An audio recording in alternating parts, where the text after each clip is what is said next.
والصلاة والسلام علی رسول اللہ وعلی آلہ وصحبہ اجمعین ومن تبعہم بإحسان الی یوم الدین۔ اشہد ان لا الہ الا اللہ وحدہ لا شریک لہ واشہد ان محمدا عبدہ ورسولہ، اما بعد۔ ہمارا جو درس چل رہا تھا وہ تھا تکلیف، پریشانی، مصیبت سے بچنے کے لیے چھلے، دھاگے وغیرہ کا استعمال کرنا۔ عقبہ ابن عامر رضی اللہ تعالی عنہ کی ایک حدیث یہاں پر روایت کی گئی، جس میں اللہ کے رسول صلی اللہ علیہ وسلم نے فرمایا: من تعلق تمیمۃ فلا اتم اللہ لہ ومن تعلق ودعۃ فلا ودع اللہ لہ۔ رسول اللہ صلی اللہ علیہ وسلم نے فرمایا، جو آدمی بیماری سے بچنے کے لیے تمیمہ استعمال کرے، اللہ تعالیٰ اس کی مراد پوری نہ کرے، اور جس نے سیپ استعمال کیا، اللہ تعالیٰ اسے آرام نہ دے۔ یہاں ہمارے زبان میں، اردو میں تعویذ کا لفظ استعمال ہوتا ہے۔ تعویذ اصل میں لفظ عربی ہے، تعویذ لفظ عربی ہے۔ تعویذ کا معنی ہوتا ہے پناہ میں آنا۔ کس میں آنا؟ اعوذ، اسی سے بنا تعویذ۔ اعوذ، میں پناہ میں آتا ہوں، باللہ، اللہ کی، من الشیطان الرجیم، شیطان مردود کے شر سے۔ تو اعوذ یہ واحد متکلم کا صیغہ ہے، جس کو انگلش میں فرسٹ پرسن کہتے ہیں۔ بولنے والا فرسٹ پرسن ہوتا ہے، سنگولر ہے، اور یہ پریزنٹ اینڈ پاسٹ ٹینس ہے۔ اعوذ، میں آتا ہوں یا آؤں گا۔ عربی زبان میں پریزنٹ اور پاسٹ ٹینس کے لیے ایک ہی ٹینس استعمال ہوتا ہے، پریزنٹ کے لیے الگ اور پاسٹ کے لیے الگ الگ نہیں ہوتا ہے۔ اعوذ، میں آتا ہوں یا آؤں گا، ٹھیک ہے۔ لیکن اعوذ اسی سے بنا ہے تعوذ، وہ ایک مرد پناہ میں آیا، اسی سے بنا ہے تعویذ، پناہ میں آنا، پناہ لینا، کسی کے شر سے بچنے کے لیے کسی کے پناہ میں آنا۔ تو عربی زبان میں تعویذ کا یہی معنی ہوتا ہے۔ اسی سے ہے معوذتین، یہ قل اعوذ برب الفلق اور قل اعوذ برب الناس، ان دو صورتوں کو کہا جاتا ہے معوذتین، دو پناہ والی صورتیں۔ معوذ سے معوذتین، دو پناہ والی صورتیں، کیونکہ اللہ کے رسول صلی اللہ علیہ وسلم ہر نماز بعد، صبح شام، سوتے وقت ان صورتوں کا اہتمام کرتے تھے۔ آج بھی کسی آدمی کو اگر کسی قسم کی تکلیف ہو تو ایسی صورت میں وہ قل اعوذ بالفلق، قل اعوذ بالناس پڑھ کے اپنے آپ پر دم کرتا ہے۔ تو اسی سے بنا تعویذ۔ عربی زبان میں اس کے لیے لفظ استعمال ہوتا ہے تمیمہ، جس کو اردو میں تعویذ کہتے ہیں، وہ عربی زبان میں کیا ہے؟ تمیمہ۔ آپ اگر ڈائریکٹ قرآن مجید میں کیا کہتے ہیں یا حدیث رسول میں تعویذ ڈھونڈیں گے تو آپ کو تعویذ نہیں ملے گا، تمیمہ کا لفظ ملے گا۔ اور اگر صرف تعویذ کی بات کریں گے تو آپ نیٹ پہ اگر تعویذ لکھ کے سرچ کریں گے تو آپ کو وہاں سورہ فلق، سورہ ناس کا ذکر ملے گا کہ تعویذ اللہ کے رسول صلی اللہ علیہ وسلم قل اللہ احد، قل اعوذ بالفلق، قل اعوذ برب الناس پڑھ کر اپنے وہ ہاتھ میں دم کر کے پورے بدن میں ملتے تھے، یہ تعویذ ہو گیا، یعنی اللہ کی پناہ میں آتے تھے۔ تو اب یہاں پر جب بھی ہمارے ہاں بہت سارے لوگ کسی کو بیوقوف بنانا ہوتا ہے، تعویذ بیچنے والے مولانا، تو ایسی صورت میں وہ عربی زبان کی تعویذ کو اردو میں استعمال کرتے ہیں کہ دیکھو شریعت میں تعویذ جائز ہے، اور آدمی سمجھتا ہاں بالکل جائز ہے۔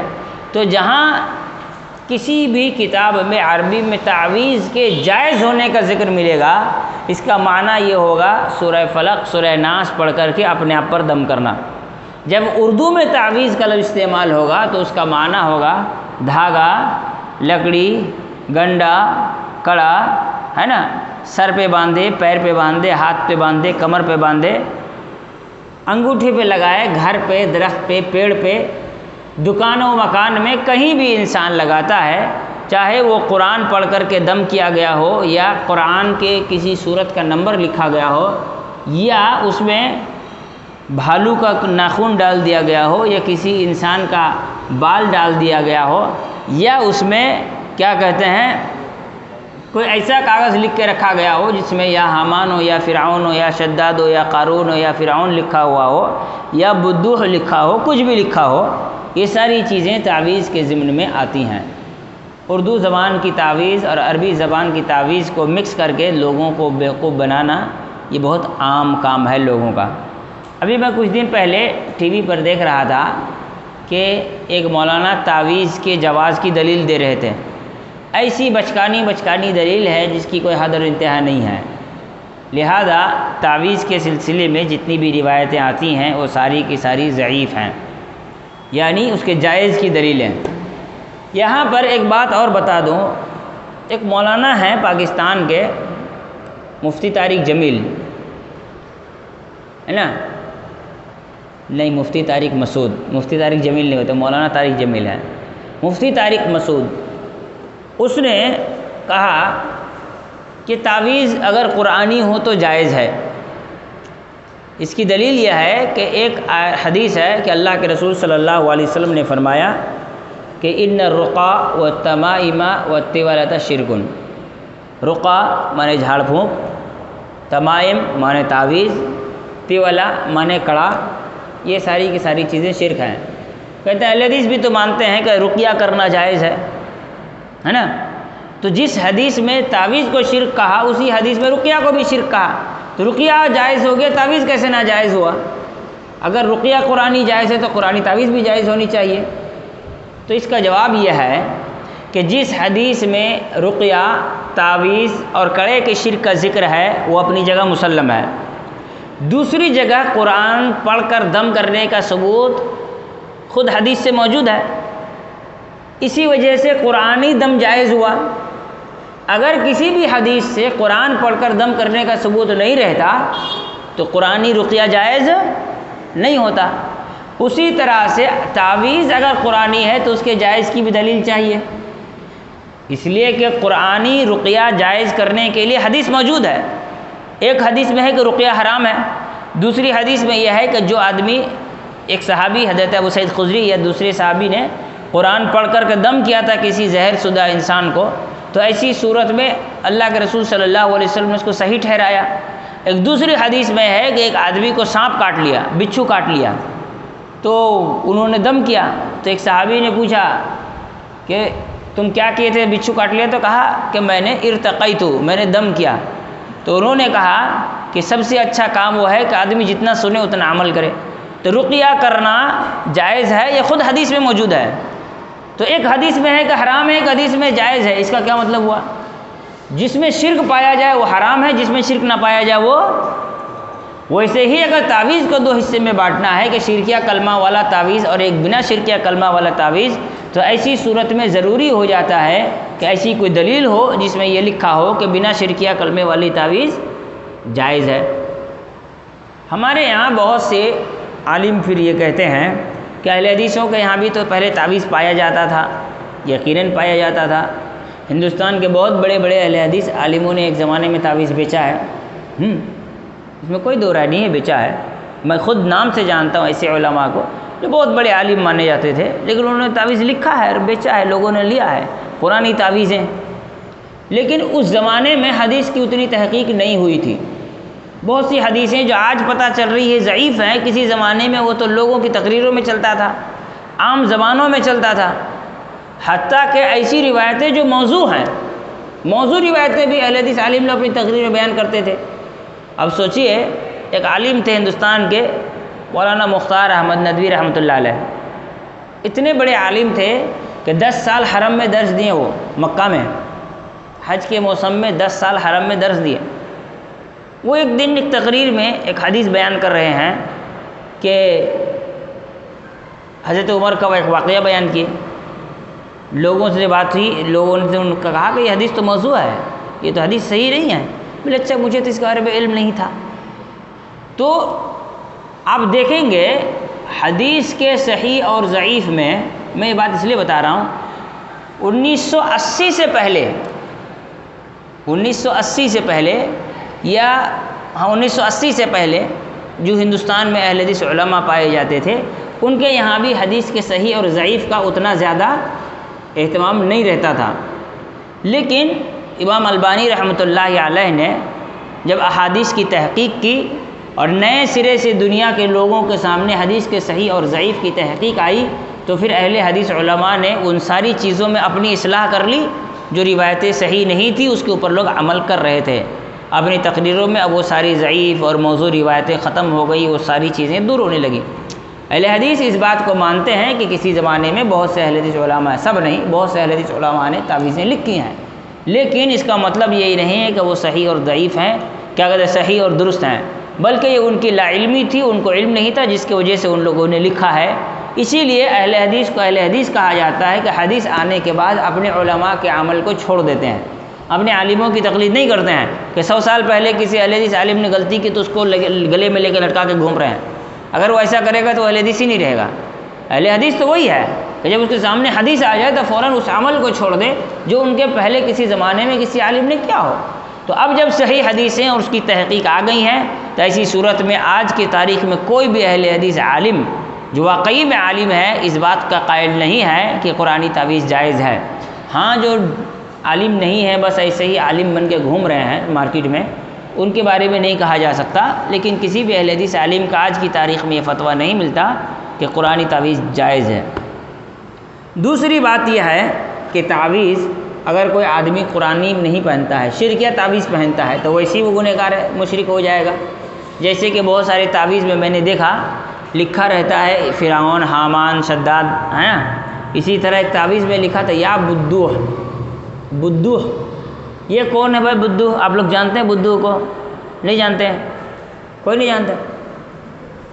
گلو جانتے بدوح کون ہے؟ یہ تعویذ بیچنے والے یہ عقیدہ رکھتے ہیں کہ بدوح جنات کا سردار ہے. بدوح کون ہے؟ کوئی اس کا ایک سوال آ گیا سب کے سامنے. بدوح کون ہے؟ جنات کا ایک سردار ہے. کس کا؟ تو وہ بدوح لکھتے تھے. یا بدوح کا مطلب یہ ہوتا تھا کہ کسی پر جن کا اثر ہے تو جن کو کون کھینچ کے نکالے گا؟ جنات نکالے گا. اسی لیے جنات کے سردار کا نام لکھا جاتا ہے، یہ سوچ کر کے وہ لوگ لکھتے ہیں. اسی طرح سے نمبر ہے نا، بہت سارے آپ دیکھیں گے ایسا لگے گا جب میتھمیٹکس کا ٹیبل بنا ہوا ہے نا. تعویذ میں نمبر لکھا رہے گا 92 93 94 95 96 97 98 99 215 216 218 786 ہے نا، 92 یہ سب لکھا رہتا ہے. تو اس طرح کر کے وہ کیا کرتے ہیں؟ لکھا رہتا ہے. اب اس کو کیا کرتے ہیں لوگ؟ تعویذ بناتے ہیں. ایک چٹکلا ابھی یاد آیا نمبر والے پہ. ایک مولانا تقریر کر رہے تھے، بولے کہ بسم اللہ کا 786 لکھ رہے ہو تمہیں شرم آنی چاہیے. پھر ایک نام لیے انہوں نے، شوکت علی یا شاہد علی. بولے اس کا نمبر نکلتا ہے 420. اب تم شاہد علی کو اگر 420 بلاؤ گے تو کیسا لگے گا؟ اچھا لگے گا. 420 تو ڈنڈا لے کے دوڑائے گا کہ نہیں دوڑائے گا؟ جب تمہارے اپنے نام کا نمبر نکلتا ہے تم کو اتنا برا لگتا ہے تو تم بسم اللہ کا اور اللہ کے ناموں کا نمبر نکالو گے کہ اللہ تعالیٰ اس سے راضی اور خوش ہوگا. اس میں بات دوسری طرف جا رہی ہے، لیکن یاد آیا نمبر پہ تو بتا دیا. ایک چیز اور ہے، شریعت میں اللہ تعالیٰ کے ناموں میں تبدیلی حرام ہے نا. جیسے علماء نے لکھا کہ اللہ تعالیٰ کے نام میں جو نام ہے وہی لکھا جائے. وحید اللہ کا نام نہیں ہے، قرآن حدیث میں کہیں وحید لفظ نہیں آیا ہے. ستار یہ قرآن اور حدیث میں اللہ کے نام پہ یہ ذکر نہیں ہے، یہ اللہ کے نام نہیں ہے. کوئی اگر ایسا نام کہتا ہے کہ یہ اللہ کا ہے تو وہ گنہگار ہوگا. اللہ کا نام واحد ہے، احد ہے نا. اسی طرح سے ستیر ہے، ستیر ستار نہیں ستیر. ان اللہ حی و ستیر. امام البانی رحمۃ اللہ علیہ کا ایک واقعہ ہے کہ وہ بہت اسپیڈ کار چلاتے تھے، بہت اسپیڈ کار چلاتے تھے امام البانی رحمۃ اللہ علیہ. بس یہ کار پلٹ گیا ان کا. جیسی وہ کار پلٹا وہ کار کے نیچے دب گئے. اب عرب کے لوگوں میں عادت ہے کچھ ہو تو اللہ کا نام زور زور سے پکارتے ہیں. تو ایک آدمی یا ستار بول کے پکارا.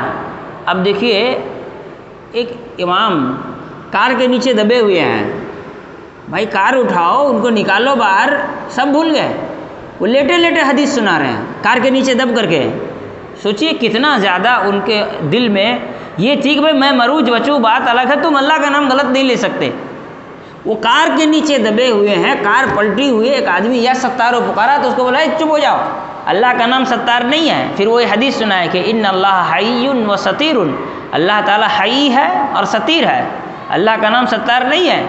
تو لوگ تعجب کیے کہ یہ آدمی کار کے نیچے دبا ہوا ہے، اسے پہلے اپنی جان کی فکر ہونی چاہیے، لیکن یہ کار سے نکلنے کے بجائے یہ پہلے حدیث سنا رہے ہیں۔ اس کو اہل حدیث کہتے ہیں۔ اہل حدیث یہ ہوتا ہے، وہ میں بچوں گا مروں گا، بعد کی بات تم اللہ کا نام غلط کیسے لے لیے، ہم کو یہ برداشت نہیں ہے۔ تو اللہ کا نام کیا ہے؟ ستیر ہے، تو ستار نہیں کہہ سکتے۔ تو جب اتنا چینجنگ جائز نہیں ہے تو کوئی بتائے کہ بسم اللہ کا 786 کیسے جائز ہو سکتا ہے، اتنا کیسے درست ہو سکتا ہے؟ تو وہی 786 لکھ کر کے دیوار میں ٹانگ دے کر دیا۔ اللہ کے رسول صلی اللہ علیہ وسلم نے فرمایا جو آدمی تمیمہ لٹکایا یعنی تعویذ لٹکایا، فلا اتم اللہ لہ، اللہ اس کی مراد پوری نہ کرے، یعنی تعویذ لٹکانے والے کو اللہ کے رسول صلی اللہ علیہ وسلم کیا کر رہے ہیں؟ بد دعا دے رہے ہیں کہ اللہ تیری مراد ہرگز پوری نہ کرے۔ ومن تعلق ودعۃ، اور اگر کوئی سیپ دیکھیں نہیں دیکھیں، دیگھا گئے ہیں گھومنے، وہ چھوٹا چھوٹا گھونگا ٹائپ کا وائٹ ہوتا ہے، اس کا جھالر بنا کے بیچتے ہیں۔ سیپ پہلے زمانے میں لوگ گلے میں لٹکاتے تھے، پیر میں باندھتے تھے، ہاتھ میں باندھتے تھے، نہیں تو کم سے کم گھروں میں لٹکاتے تھے، اس کو شگن مانا جاتا تھا۔ آج بھی ہندو لوگ مانتے ہیں، ہے نا، یہ جن جنات کے اثرات سے بچنے کے لیے اس کا استعمال ہوتا ہے۔ تو اللہ کے رسول صلی اللہ علیہ وسلم نے فرمایا جس نے ودعا یعنی سیپ استعمال کیا، اللہ رب العالمین اس کو آرام نہ دے، یعنی اس کی تکلیف بنی رہے اور اس کو پریشانیوں سے نجات نہ ملے۔ اسی طرح سے ایک حدیث ہے کہ اللہ کے رسول صلی اللہ علیہ وسلم نے فرمایا من تعلق تمیمۃ فقد اشرک، جس نے بھی تعویذ لٹکایا اس نے شرک کیا۔ شرکیہ تعویذ شرک ہے۔ اچھا، تعویذ لکھنے والوں کو میں دیکھا عجیب قسم کے بدبودار چیزوں سے تعویذ لکھتے ہیں۔ تعویذ جو لکھا جاتا ہے وہ عجیب قسم کے بدبودار، کیا کہتے ہیں، وہ گولڈن ٹائپ کا انک ہوتا ہے، اس سے وہ لوگ لکھا کرتے ہیں۔ لکھنے والے اکثر کو میں دیکھا ہوں بے نمازی ہوتے ہیں، ہے نا۔ اب چلے جائیے، کیا نام ہے اس کا،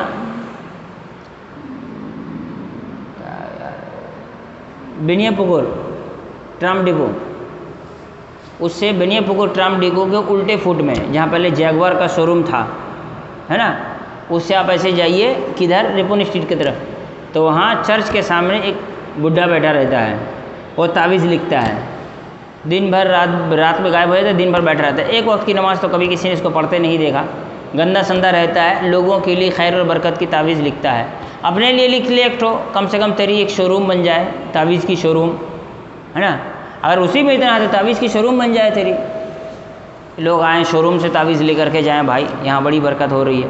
لوگ تعویذ کے دکان میں آئیں، جاب ڈھونڈنے کے لیے آئیں، ہے نا، ہم کو بھی تعویذ لکھنا آتا ہے، ہم کو رکھ لیجئے، بولے نہیں تم کو نہیں لیا جائے گا، پہلے 4 چلہ مار کے آؤ، کوالیفیکیشن کیا ہے، 50 چلہ، 6 مہینے کا 1 چلہ، ہے نا، یہ سسٹم ہو۔ اسی طرح سے میں نے عجیب لوگوں کو دیکھا تعویذ لکھنے والوں کو۔ یہاں تعویذ جو لکھا جا رہا ہے، جو بانٹا جا رہا ہے، اس میں جو قرآنی تعویذ لکھی جاتی ہے، اس کے 3 کیٹیگری ہیں۔ کتنے ہیں؟ 3 کیٹیگری ہیں۔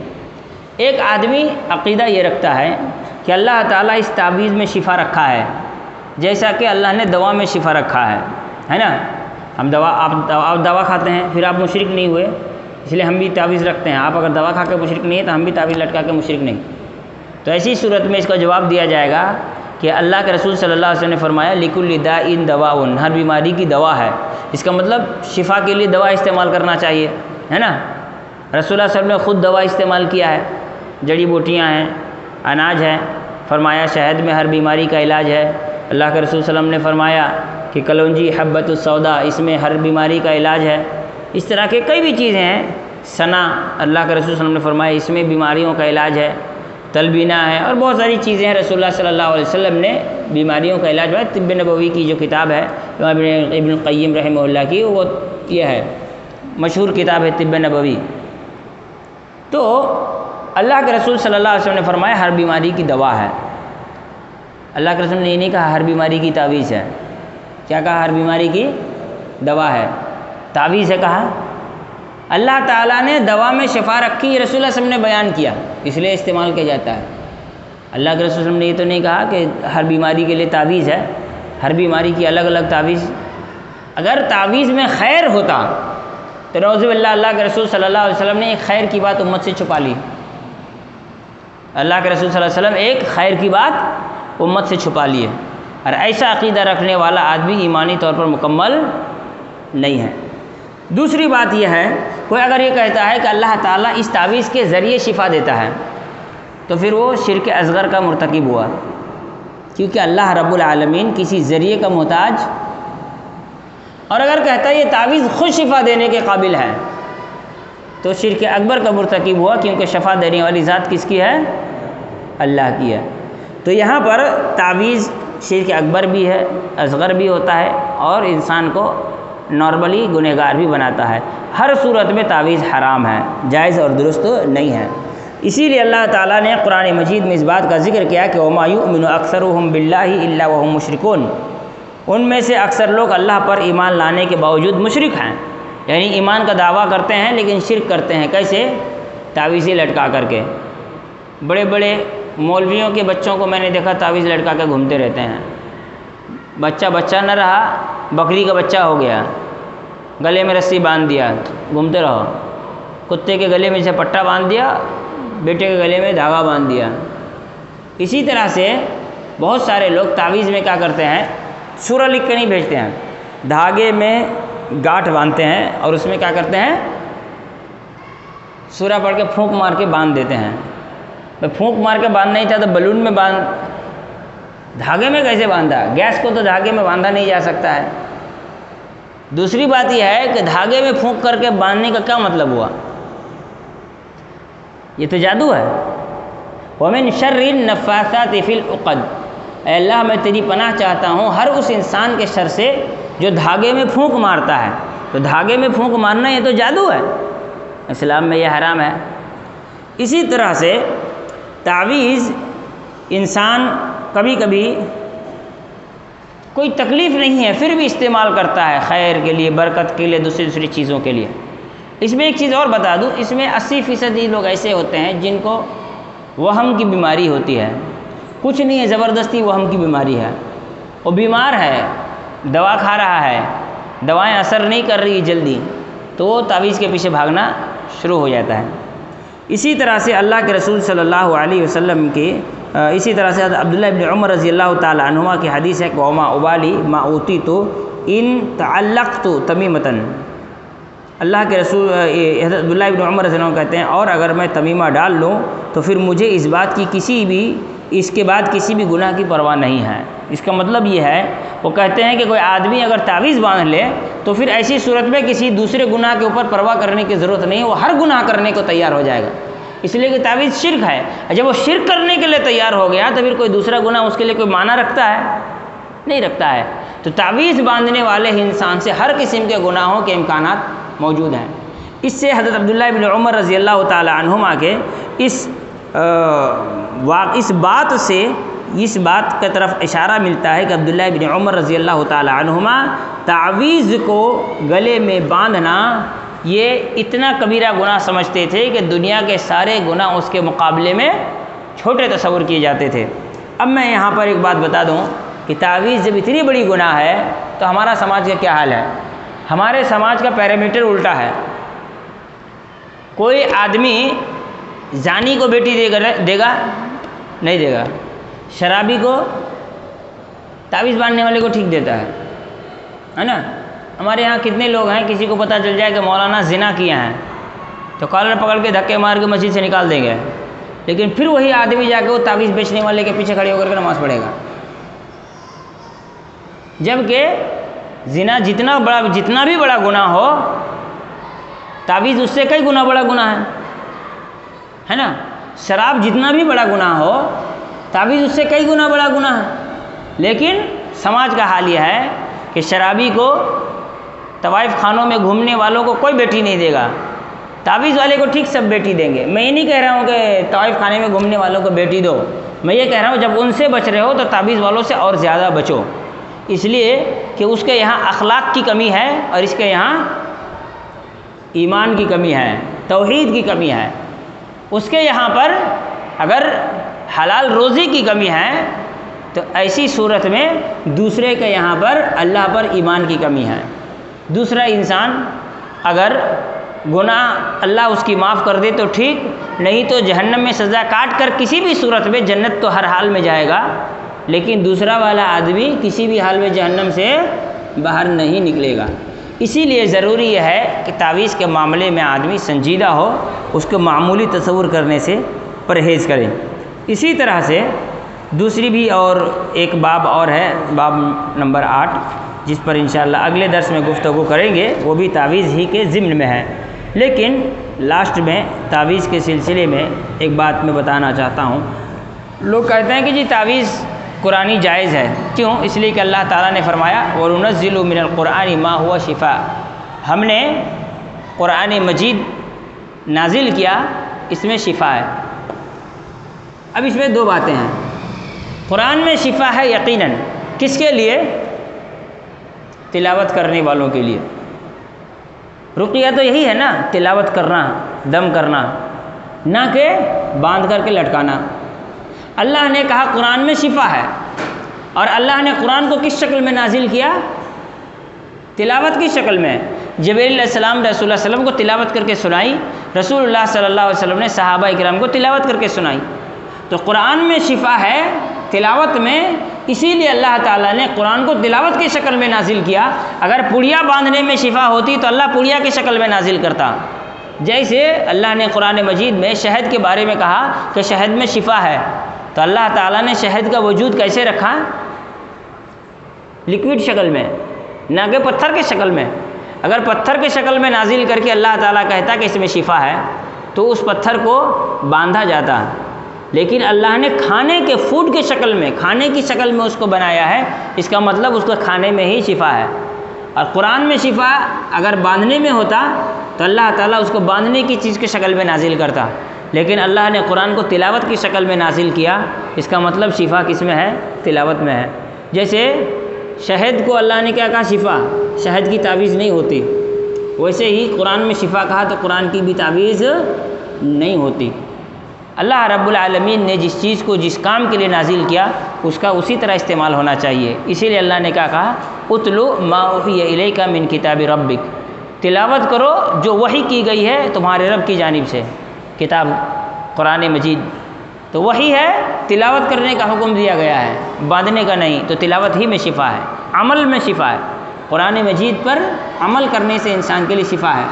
جیسا کہ اللہ کے رسول صلی اللہ علیہ وسلم نے ایک اور حدیث میں کہا، جس گھر میں روزانہ سورہ بقرہ کی تلاوت ہوگی اس گھر پر جنات کا، شیطان کا بسیرا نہیں ہوگا۔ یہ نہیں کہا کہ جس گھر میں قرآن کی تعویذ ہوگی، تب تو کسی گھر میں، بہت سارے گھر میں 10-15 نسخہ قرآن کا رکھا رہتا ہے، پھر بھی جنات آ جاتا ہے، پھر بھی اس گھر کے لوگ بیمار پڑ جاتے ہیں، جادو کا جن کا اثر ہو جاتا ہے۔ تو ایک چھوٹے پڑیا کی کیا ضرورت ہے؟ پورا قرآن رکھا ہوا ہے، پھر بھی انسان بیمار پڑ رہا ہے نا، پھر بھی انسان کے گھر میں جادو جن کا اثر ہو جا رہا ہے۔ اس کا مطلب قرآن لکھے ہوئے شکل میں رکھنے سے شفا نہیں ملے گی، کیا کرنا ہوگا؟ تلاوت۔ جیسا کہ حدیث میں اللہ کے رسول نے فرمایا جس گھر میں سورہ بقرہ کی تلاوت ہوگی اس گھر پہ جادو جن کا اثر نہیں ہوگا۔ ہر چیز کا استعمال بتایا گیا۔ جیسے اللہ کے رسول صلی اللہ علیہ وسلم نے فرمایا جو انسان روزانہ 7 اجوا کھجور کھائے گا اس پر زہر کا اثر نہیں ہوگا۔ اجوا کھجور کھانے کہا گیا، باندھنے یا اجوا کھجور کی تلاوت کرنے نہیں کہا، اجوا اجوا اجوا اجوا اجوا اجوا تلاوت کرے گا۔ تو جس چیز کا جو استعمال ہے اس کو اسی شکل میں رکھنے میں شفا ہے۔ اللہ رب العالمین سے دعا اللہ تعالی ہم تمام کو سمجھ کی توفیق عطا فرمائے۔